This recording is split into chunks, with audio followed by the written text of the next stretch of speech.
well. Okay, then can you show me how they practiced it? Like, where did they practice it? Can you show me any references where the Salaf practiced Istighatha? Okay, yeah, I can. Ibn Umar is among Salaf, right? Ibn Umar is from Salaf, right? Yes, of course. So where did he say, Ya Rasulullah, help me? Okay.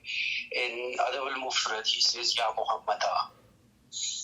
No, When his leg was... where did he say, Ya Muhammadah, aghithni? Because you said that in hadith it's found that Ya Rasulullah, help me. You said that. Let me complete. Okay, sorry, Bismillah.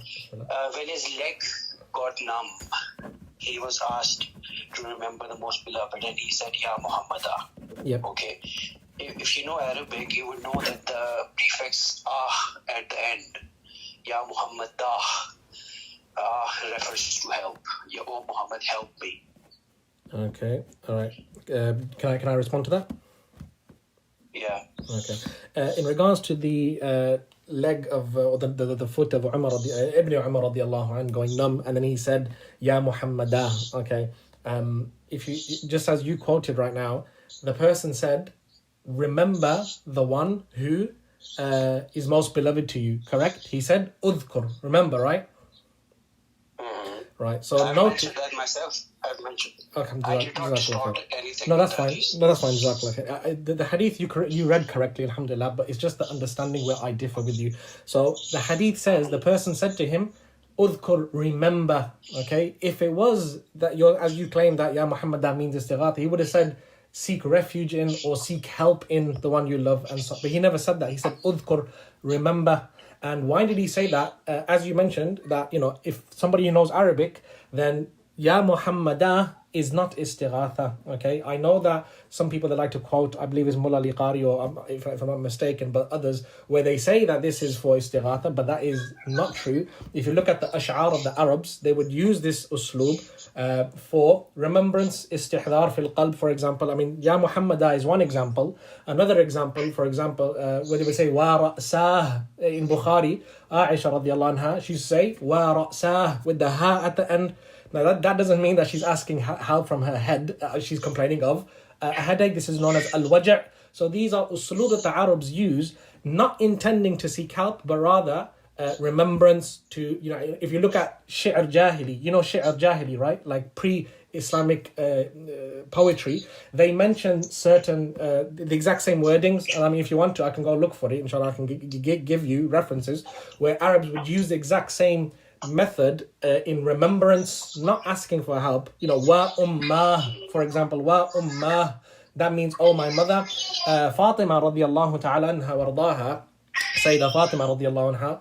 And I just wanted to ask you something about Sayyidah Fatima radiallahu anha, because I know there's a big issue that's going on in the Barelvi community between Asif Jalali and Irfan Shah when they're talking about this issue. That's a different masala. I'd like to ask you later, inshallah.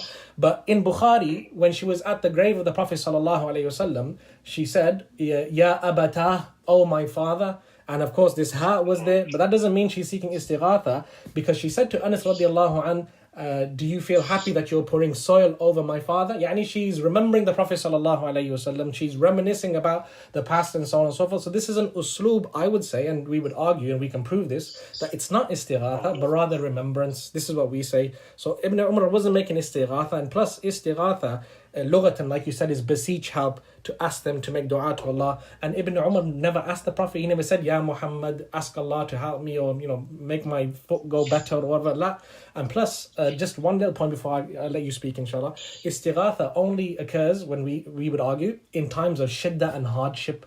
Tabari rahimahullah ta'ala mentions this in his tafsir, ala kulli hal, and many of the people of Lugha do as well. So this evidence that Ibn Umar said this about his foot, it's not really much of an evidence for us to prove istighatha on your point. Wallahu a'lam. Okay, fine.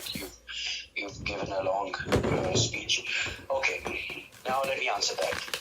His leg was numb, right? Yep. When he called on to the Prophet, his leg got cured. Okay. So he's asking for help. No. For example, you're Pakistani or Indian, sorry? Pakistani. Gee. When I hurt my foot, when I step on a stone and I say, oh beji, and I remember my mom, I try to take my mind off things. My foot gets better as well. That doesn't mean I'm asking help for my mom. This is a psychological thing that, you know, normal people, they do. You know, it gets better after a while. It's a distraction. So if your foot is paining somewhere and you're thinking about something else, a fond memory that's going to help you, you know, relax your foot, that's not istighatha really. I mean, I don't see how it's istighatha, to be honest with you.